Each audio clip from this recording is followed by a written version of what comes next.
મિત્રો આપણે એવી વ્યક્તિ પાસે આવી ગયા કે ટોટલિંગ ગાડી રિપેરિંગ કરે છે, તો એનું મુલાકાત લેવા આપણે પહોંચી ગયા છીએ.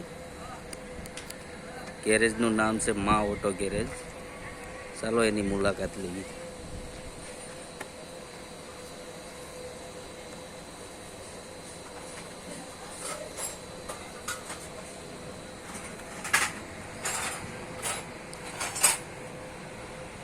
અંકુભાઈ, શું તમારું નામ ભાઈ? મા ઓટો ગેરેજ કુંભારવાડા. આપણે અહીંયા દરેક પ્રકારની ગાડીનું કામ થાય છે. BS6 ગાડી તેમજ BS6 ગાડીના વાયરિંગ કામ, ઇલેક્ટ્રિક ગાડી. અત્યારે તમે જુઓ છો હીરો કંપનીની ઓપ્ટિમા ઇલેક્ટ્રિક ગાડી રિપેરિંગ થવા આવી છે. બીજી એક મેગ્નુસ કંપનીની ઇલેક્ટ્રિક ગાડી સામે આ કઈ ગાડી છે? ઓપ્ટિમા ઇલેક્ટ્રિક ગાડી, હીરો કંપની. નીચે રહી છે એવડી મેગ્નુસ કંપનીની. આ ગાડીમાં શું પ્રોબ્લેમ છે? આ ગાડીનું પાછળનું વ્હીલ છે એ જામ થઈ ગયું છે. લાઇટ ઇન્ડિકેટર હોર્ન ને બધું બંધ થઈ ગયું છે. અને જ્યાદાતર આ ગાડીની અંદર ફોલ્ટ આવે છે પાછળનું વ્હીલ નો જ છે, કારણ કે વ્હીલની અંદર પાણી જવાથી વ્હીલ ખરાબ થાય છે. TVS Excel એ BS6 એ ગાડી તે 3-4 જગ્યાએ ફરી ગઈ, પણ છતાં એમાં પાવર ન થતો, એટલે આપણે એની અંદર વાયરિંગ કામ માટે આવી છે અહીંયા ગાડી. બીજી ગાડીઓ અહીંયા જોઈ શકો છો તમે. સાઇન નીચે પડી છે જે એક ઇલેક્ટ્રિક બાઇક. અને અમારા પરમ મિત્ર વિક્રમભાઈની ગાડી, એ પણ આજે મારી મુલાકાતે આવ્યા છે. આ ગાડી ક્યાંથી રિપેરિંગ કરવા આવી? આ ગાડી છે આપણે નવાપરામાંથી. નવાપરામાંથી ગાડી? નવાપરામાંથી આ ગાડી રિપેરિંગ કરાવવા આવી છે આપણી પાસે.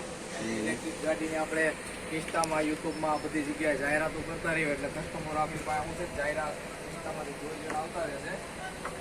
મા ઓટો ગેરેજ કુંભારવાડા, મોજે મોજ. અવશ્ય એકવાર મુલાકાત લો. મા ઓટો ગેરેજ કુંભારવાડા, સીતરામાની ડેરીની અંદરનો ખાંચો. ચાલુ રાખવાનું છે. હવે તમારે આ નવાપરામાંથી ગાડી આવી છે રિપેરિંગ કરવા. કેટલા ટાઈમમાં તમે આપી દો ખરા?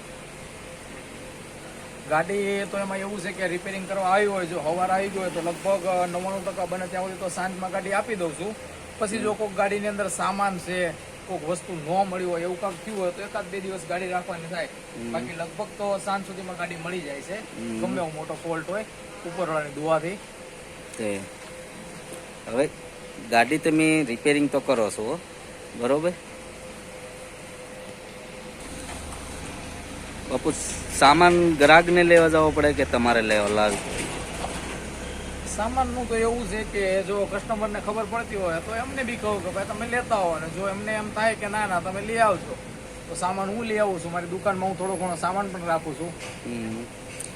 તો ગ્રાહકને જેમ ખુશ થાય એમ કરવાનું, એવું થયું ને? તો તમારું કહેવાનું અહીંયા મારું કામકાજ એ રીતનું છે કે ગ્રાહકને જે સંતોષ થાય એ જ આપણો નફો.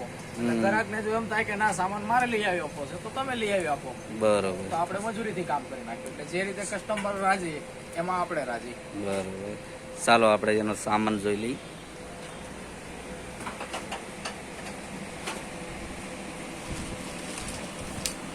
બધો સામાન મિત્રો એનો પડ્યો છે.